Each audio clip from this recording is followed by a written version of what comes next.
सबैजना हामी धेरै ठुलो टिम छौँ, को हुन्छौ तिमीहरू आऊ भनेर मैले भने। त्यहाँ हामी नेपालको कोही पनि भित्र छिरेको छैन है, कोही पनि भित्र छिरेको छैन होइन। अनि मैले उहाँहरूलाई खबर गरेँ। अनि त्यसपछि तपाईँको फेरि के हुँदो रहेछ भन्दाखेरि अहिले नै नियुक्ति दिइहालौँ, किनभने जतिखेर पनि यिनीहरूले जेसुकै गर्नु सक्दो रहेछ। यस्तो प्लानिङ रहेछ, मलाई थाहा नै छैन यस्तो हुन्छ, म त थाहा नै छैन राजनीति भनेर यस्तो पो रहेछ भनेर।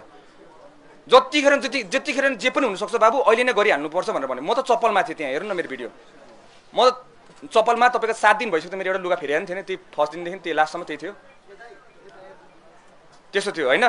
अनि त्यसो हतार नियुक्ति गरेर अनि बल्ल मैले चाहिँ अनि बोलाएको के, खासमा भाइ बहिनीहरूलाई चाहिँ बोलाएको, ल है हामीले जित्यौँ भनेर भनेको। तर त्यही पनि हजुरले मेरो एउटा पोस्ट देख्नु भएन, एउटा पनि पोस्ट देख्नु भएन नि त। मैले मिडिया नै बोलाएको थिएन, किनभने यसपछि त मेरो मुद्दा भनेको त मेन मुद्दा भने त मेरो त मृतकको परिवार थियो नि त। फेरि उहाँहरूलाई न्याय दिनुपर्छ नि त। मैले त्यही भएर उहाँहरूको लागि यता गएँ उता गएँ, तपाईँको भने सबै यो बनाउनु पर्यो। हाम्रो अनिल भाइहरू एसेन्ट गर्यो, भिक्टमहरू तपाईँको हाम्रो कतिजना गोली लागेको भाइ बहिनी अझै पनि हस्पिटलमा छ, उनीहरूलाई म्यानेजमेन्ट गर्नु पर्यो, भेट्नु पर्यो। दाइ आएन भनेर भन्ला उनीहरूले नि, कतिजनाले बिचरा चिने थिएन रहेछ मलाई। अब हाम्रो यस्तो ज्याकेट लगाएको र कतिजना ज्याकेट नलाएको हुन्छ होइन, जान्छ हेल्प गर्छ, तर अब कसले भन्छ म हामी नेपालको भनेर। हाम्रो त्यस्तो स्वभाव छैन हाम्रो, हजुर हाम्रो छैन त्यस्तो स्वभाव। हामी नेपालको हो, मैले त्यही भएर तिमीलाई हेल्प गरेँ, हाम्रो त्यस्तो कहिल्यै भन्दैन हामीहरू होइन। त्यही भएर अहिले उहाँहरूले जब न्याय पाउनु भयो, अब एकछिनपछि न्याय पाउनुहुन्छ कि नत्र भोलि बिहानसम्म तपाईँको उहाँहरूको माग पनि पुरा हुन्छ। माग नपुरा भन्ने सरकार फेरि ढल्छ है, फेरि नै ढल्छ है।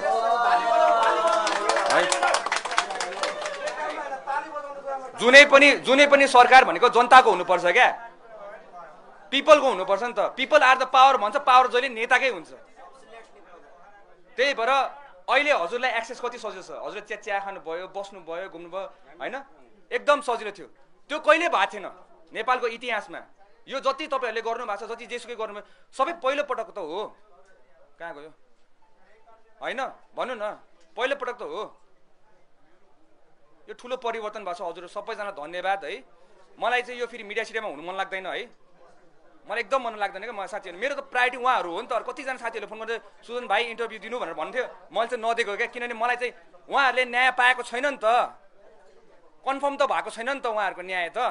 जुनै सरकार आए पनि ढल्छ क्या, अब टेन्सन नलिनु क्या, म छु क्या, म छु। तपाईँ पत्रकारको अगाडि मै नै छु, आमाको अगाडि मै नै छु, म एक्लै भए पनि लड्छु क्या। म यस्तै नै हो, गुरुङको छोरो भेडा नै हुन्छ भनेको यही नै रहेछ, यही हो भेडा भएको। म एकदमै भेडा रहेछु। देश जबसम्म चेन्ज हुन्न, परिवर्तन म यस्तै हो, भेडा हो, हानेकै गर्छु म, कसैलाई छोड्दिनँ।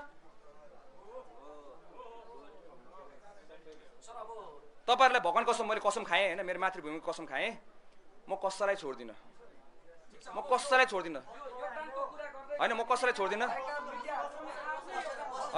अब होइन हजुरहरूले नि धेरै एकदम होइन गर्नु भएको छ। मेरो प्रहरी, मेरो मिडियाका साथीहरू सुन्नु न एकैछिन, पक्नु सुन्नु न एकछिन। हाम्रो पत्रकार साथीहरू त हस्पिटलमै हुनुहुन्छ एकजना है। त्यही भएर होइन पाउनुपर्छ आनन्द। ल सोध्नुहोस् ल हजुर। ठुलो परिवर्तन भयो भन्नुभयो, आज मात्रै एक दिन हुँदैछ प्रधानमन्त्रीले पदभार गर्नुभएको, कति ड्रास्टिक चेन्ज भयो तपाईँले जान्ने कुरा हो, हामीले त्यो महसुस गर्न पाएको छैनौँ, त्यो भोलिका कुरा हो, अहिले नै भन्ने कुरा भएन। र अर्को कुरा, 51 जना मान्छे मरेर ल्याएको परिवर्तन भनेको के यो 6 महिनाको अन्तरिम सरकार हो? प्रत्यक्ष निर्वाचित कार्यकारी कहाँनिर तपाईँहरूले कार्यान्वयन गर्न सक्नु भएको छ? त्यो हुन्छ, संविधानले दिन्छ। तपाईँहरूले सदन विघटन गर्नुभयो, त्यसको असर कहाँ पुगेको छ थाहा छ तपाईँलाई? कहाँसम्म पुगेछ हजुर भन्नु, कसरी गर्नुहुन्छ? कहाँसम्म पुगेछ हजुर भन्नु न, मलाई कहाँसम्म पुगेछ? केही पनि हुँदैन, 6 महिना पछाडि तिनै नेता आउँछन्, तिनै नेता आउँछन्। हामी फेरि आन्दोलन गर्छौँ, आउनै दिन्नौँ, घरबाट बाहिर निस्किनु दिन्नौँ। म निस्किन्न होइन होइन, मार्दैन। एकछिन यसको सल्युसन छ गाइज, तपाईँ नै आउनु, तपाईँ आउनु होइन, मैले मारेको होइन नि त, मैले अर्गनाइज गरेको होइन नि त। त्यो ड्रास्टिक चेन्ज त तपाईँको अहिले यस्तो गर्नुहोस् होइन, यस्तो गर्नुहोस् तपाईँ होइन, यस्तो गर्नुहोस्। 80 वर्षको नेपाल अहिले परिवर्तन भएको छ, यो परिवर्तन होइन। तपाईँले एक्सेस पाएको छ, यो परिवर्तन होइन। के कुरा गरेको तपाईँले? यत्रो लडेको बलिदान दिएको यसको लागि हो। यस्तो कुरा नगर्नु हजुरहरूले, हामीहरू सबैजना मिलेर परिवर्तन गरेको यो। होइन भन्नुहोस् न एकैछिन होइन होइन होइन होइन होइन होइन होइन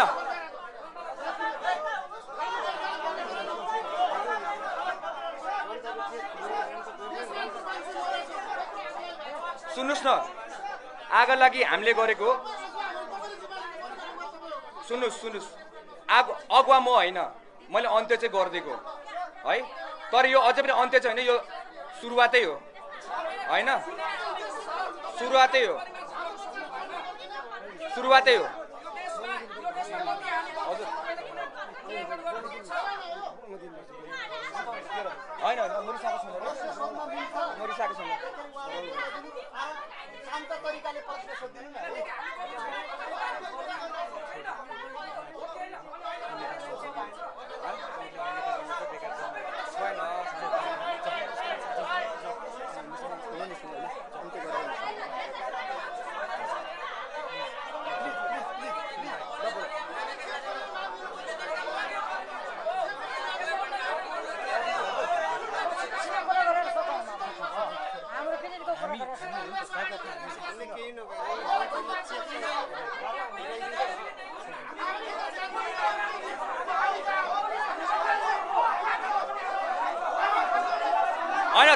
होइन थर्काएको होइन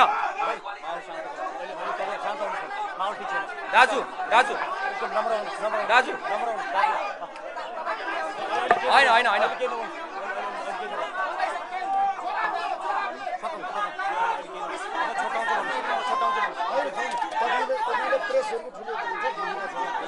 होइन होइन प्रेसको ठुलो होइन सुन्नुहोस् प्रेसको तपाईँको धेरै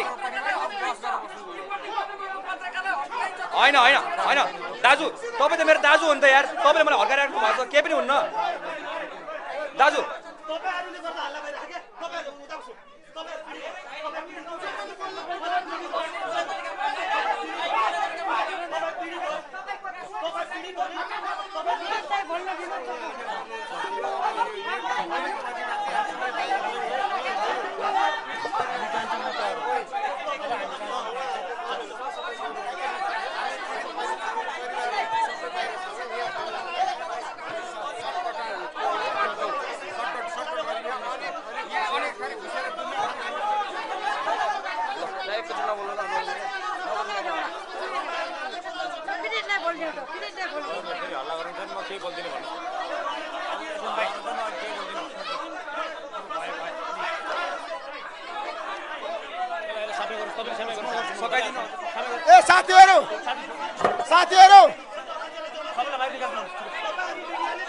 साथीहरू